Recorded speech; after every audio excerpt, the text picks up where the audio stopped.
Good morning, good afternoon, or good evening, as the case may be, and thank you for tuning in to this talk on the arrival and development of the Poetry Slam movement in Spain. My name is Jonathan Deuma, and I'd also like to thank the symposium organizers for allowing me to collaborate in this very, very interesting event. Poetry Slam. I suppose I'll start by giving you a brief definition of what it is and how it started, and then move swiftly on to what's been happening in Spain over the last 15 years since it arrived. So, according to the Poetry Slam founder, Mark Kelly Smith, Poetry Slam is 5 things. Firstly, it is poetry in all shapes and sizes. Anything from a haiku to a sonnet, from a free verse to rhyming couplets are welcome in Poetry Slam. Any kind of theme or genre within the poetic world is also welcome within the slam movement, as long as it adheres to point number 2, which is performance. Poetry Slam is poetry, but also performance, with the aim of imbuing and infusing poems with the sentiments and emotions and feelings that they were written. The idea is to dignify the poem as much as possible. Point number 3, and you will be seeing that they kind of all lead into each other, is competition. Yes, poetry slams normally have anywhere from 8 to 20 or even more poets participating, each of whom has 3 minutes to deliver a poem of their own creation to the audience, who then vote. Normally 5 judges are picked at random, and they, either by themselves or talking to the crowd around them and their friends in the audience, decide on points from 1 to 10. Highest score at the end of the night wins. There's a lot of jurisprudence, we could say, around this, but the basic rules are simple. 3 minutes, original creation, and no music or props. It is, after all, poetry. Competition leads us straight into point number 4, which is interactivity. Poetry slams are interactive. The idea is to bring audiences and readers together with poets and performers. Yeah, in fact, Poetry Slam was born in rebellion to the kind of aloof and distant status poetry the world of poetry had been encroaching itself in during the late 70s and through the 80s in the USA, and this was a reaction with the idea of involving audiences with poets and making a whole interactive event with it.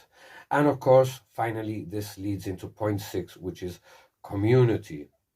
Poetry slams form communities within themselves, between the poets, between the audiences, between audiences and poets, and also with other slams and entities, both in their own cities and further afield in the countries and even continents, as subcontinents, with national, international, and world championships being organized every year, and bringing poets and audiences together at those levels too.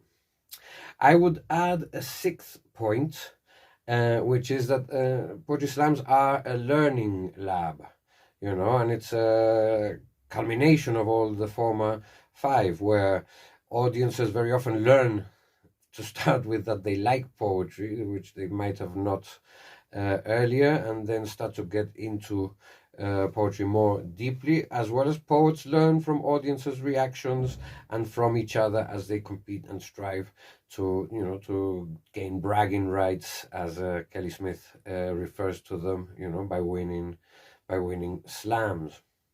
The objective is not to find the best poet in any given night or the best poem in any given night. So the winner is simply the poet who most connects with the audience and achieves, creating, the most profound reaction in the audience, and that's usually the one who wins, be it through the quality of their verse or their quality of their performance, or hopefully both. Very often people come under the misconception that poetry slams are 50% writing and 50% performing, when really the objective should be 100% of each, to come together. Obviously, as poets strive with their work, we get varying percentages of each.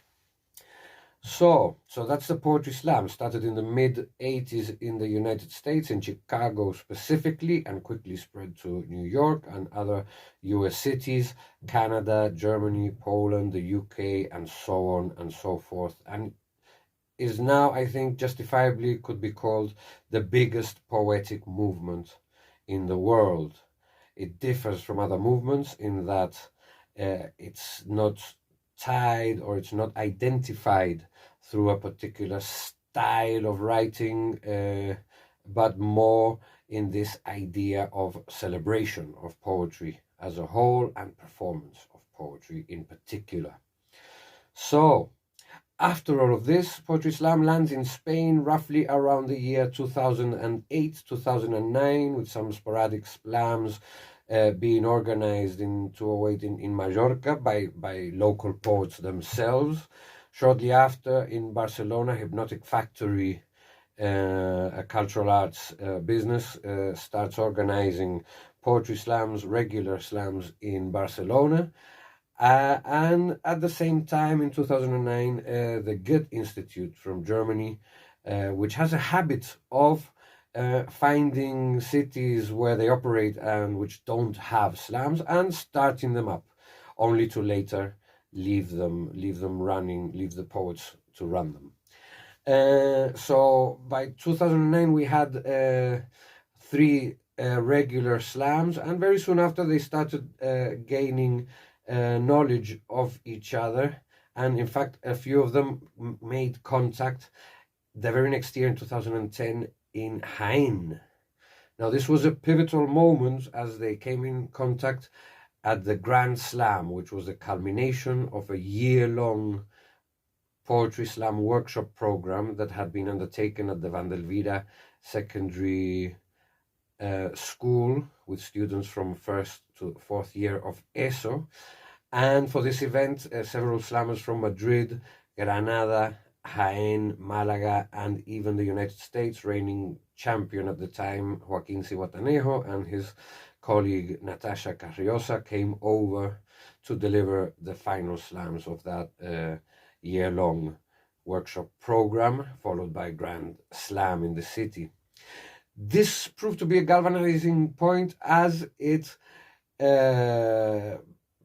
became a meeting point, a community meeting point for slammers and organizers from different cities, as well as it showed many young slammers the potential that this movement had and what could be achieved both culturally at the level of poetry, and bringing audiences and poets closer together and developing a new form of expression, and also educationally through the use of workshops in schools and also other areas such as prisons, which I'll go into later, and prisons and cultural centers and various associations or even bookstores.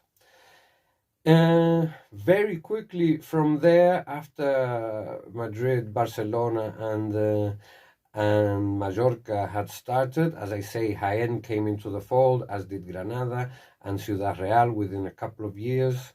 By 2011, the first national poetry slam was held with the participation of all these aforementioned cities. And basically it has been growing from year to year and going from strength to strength since then, to the point where now in 2024 there are over 25 to approximately 30 slams under the banner of Poetry Slam Spain, plus another 10 to 15 under the banner of Poetry Slam Sur, which is a parallel association. And these are all slams that are normally run by local poets and associations, and hold either monthly or bi-monthly poetry slams, bringing again audiences and poets together in a national championship league.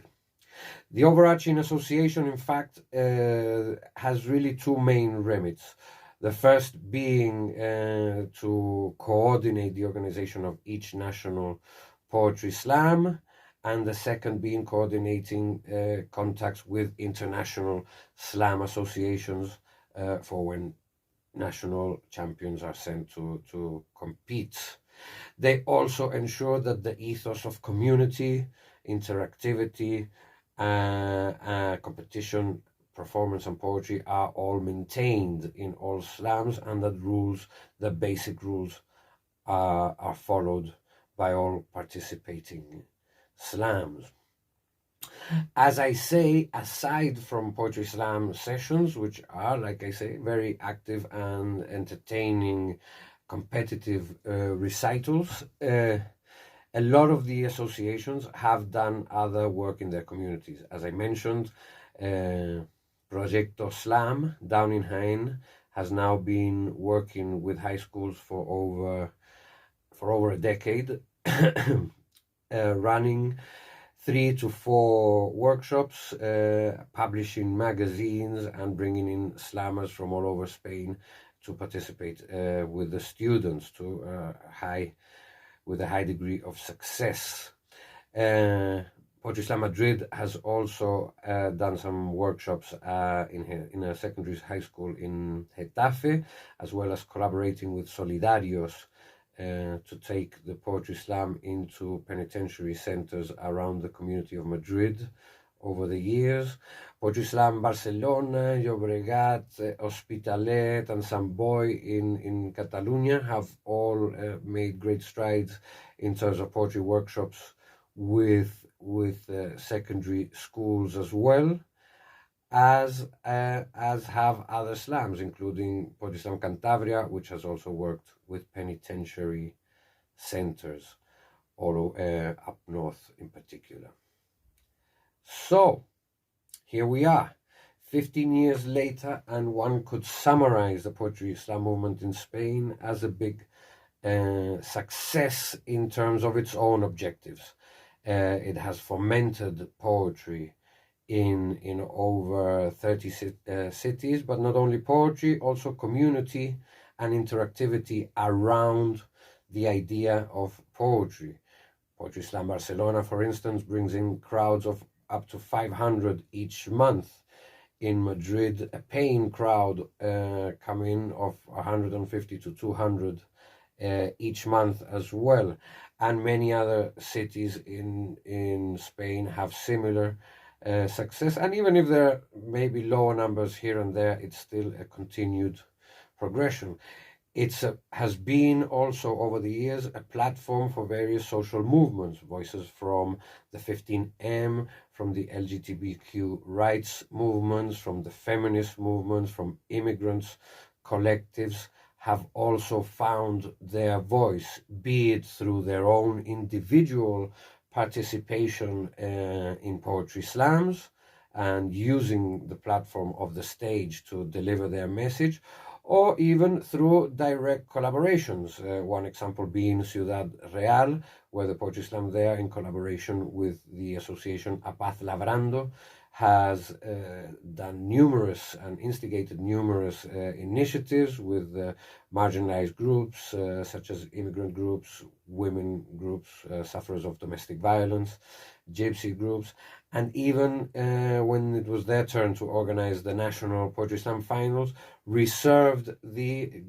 guest spot for poems delivered by these collectives. The results, them being the result of previously workshopped material with the association. So by its own measure, it's a highly successful endeavor that has been taking place over the last 15 years, and if anything, just needs a bit more attention, both institutional and academic. And I invite you all to delve deep into the subject and see what you could find to offer the rest of the world. Thank you very much.